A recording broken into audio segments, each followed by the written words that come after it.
Bonsoir mes amis. C'est avec un immense plaisir que nous comptons directement célébrer cette journée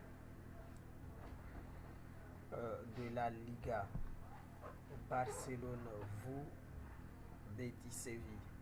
Cet match est bel et bien se déroulé dans toutes les promesses. C'est un match où je laisse toutes les négativités des autres youtubeurs parler du Barça, que ça ne va pas à gauche, ça ne va pas à droite. Mais pour moi, je compte tout simplement faire la fête. Il n'y a pas de quoi à dire, c'est de faire directement la fête avec ce tuto. On peut dire des choses négatives, mais pour moi, il n'y en a pas. Certes, Griezmann a fait ceci, Griezmann a fait cela, tout le monde va parler sur ça, mais c'est aujourd'hui que j'ai vu le Griezmann de l'Atlético Madrid, le Griezmann qui a envie de frapper, le Griezmann qui n'a pas peur directement de prendre ses responsabilités. Et c'est avec ce Grisou que moi j'ai trouvé énormément, mais énormément de plaisir aujourd'hui. Premièrement, il a frappé beaucoup, il a raté, mais cela ne l'a empêché surtout pas de ne pas frapper à nouveau. Et pour moi, ça c'est la bonne manière, ça c'est la manière que Griezmann doit prendre les choses au sérieux. Et à ce point, je veux aussi souligner et je veux aussi apprécier les prestations de Ousmane Dembélé avec l'ouverture du score. Moi-même, ce match-là est devenu un match de référence malgré les soucis qu'on a avec Barça, qu'on n'arrive pas directement à être régulier dans les compétitions. Mais aussi, je prends ce plaisir directement de vous, tout simplement les fans de Barça, vous féliciter le sans faute qu'on a fait en Ligue des Champions pour les matchs allés. Et cela, personne ne peut pas nous enlever cela. Mais je reviens aussi à la première mi-temps où Messi n'était pas au terrain. La manière dont Barcelone a pris les choses au sérieux jusqu'à l'arrêt du jeu. Parce que au temps réglementaire, le but de Betis Séville, moi-même je ne m'attendais pas parce que Barcelone avait énormément les contrôles, mais on a un souci de défenseur. C'est que je ne le proche surtout pas parce qu'il n'y a pas un défenseur au monde, il n'y a pas de défenseurs au monde qui ne font pas des erreurs. Il n'y en a plus. On peut me dire directement qu'on doit aligner ceci, on doit aligner cela, mais si le but va entrer, personne ne peut pas l'empêcher d'entrer. Alors, on savoure d'abord le premier mi-temps avec un score de 1 but partout. Mais à la deuxième mi-temps, le King est entré. Et si on parle de le King, vous le savez très bien, il est là, le King.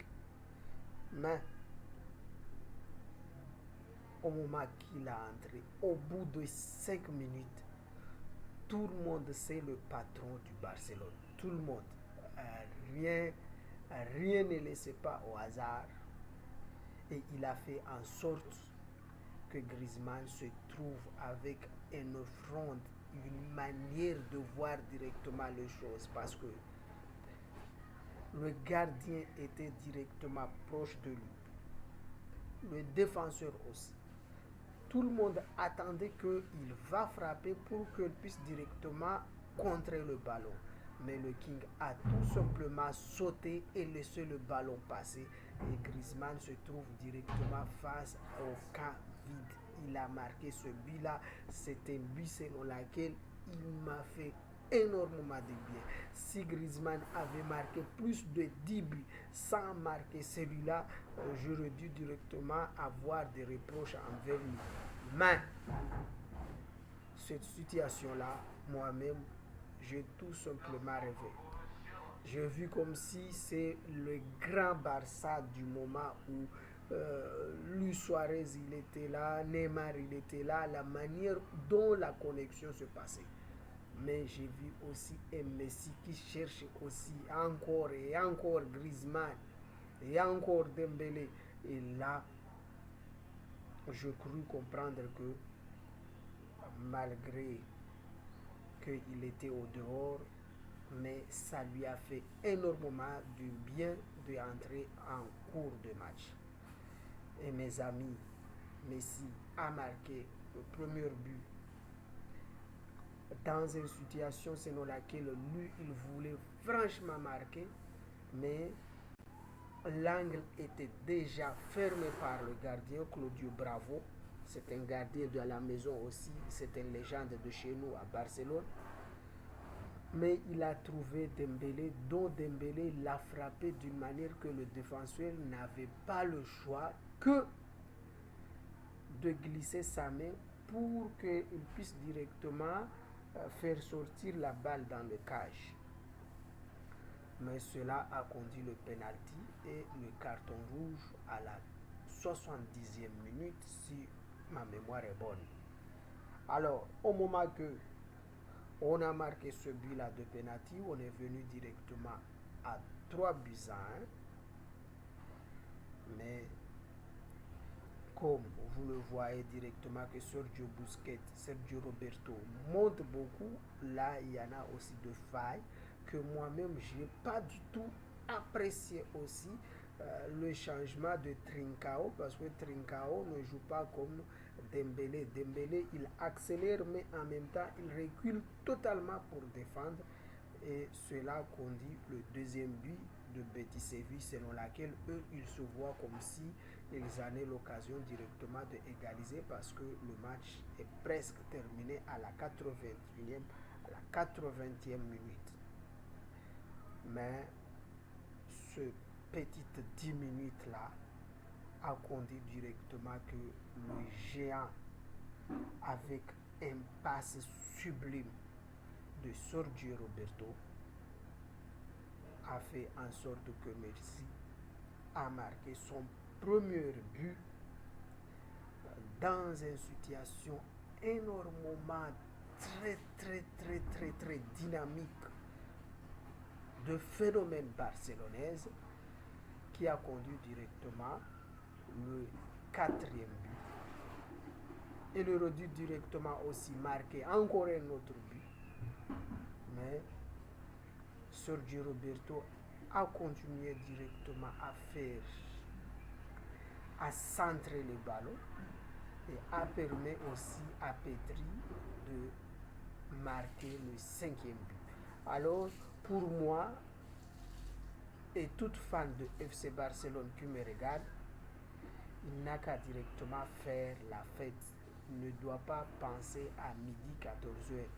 Faisons la fête. C'est la seule manière directement que nous pouvons être à la merveille. Alors, mes chers amis, il n'y a pas de quoi à s'inquiéter. Alors, malgré que notre équipe n'est pas totalement solide, on ne sait pas ce qui va se passer après la trêve internationale, mais on doit directement prendre ce plaisir et espérer directement que le joueur, le retour, lui fera énormément de bien et nous continuons dans le même volet, marquer des buts et puis espérer directement que nous pouvons directement voir une défaite de Real Madrid demain. Ça sera mieux que nous puissions directement se rapprocher d'eux et continuer à bosser dur et espérer directement gagner la Liga, gagner la Ligue des Champions, faire même un triplé cette année. Alors, c'est avec ça que je compte directement arrêter complètement euh, mon débrief. J'ai ouvert seulement ces photos-là pour voir directement les 5-2 là qui me fait énormément du bien. Alors, mes amis, on se trouve après la trêve internationale. On peut même directement parler de nos joueurs de différentes sélections pendant la trêve internationale qui n'a pas pu faire grand chose là-bas et on va directement tout parler de ça. Et on se trouve après la trêve ou même avant la trêve ou même au milieu de la trêve dans ce genre de débrief. Et si ça vous plaît, laissez un commentaire, je peux directement me donner à fond. Merci beaucoup.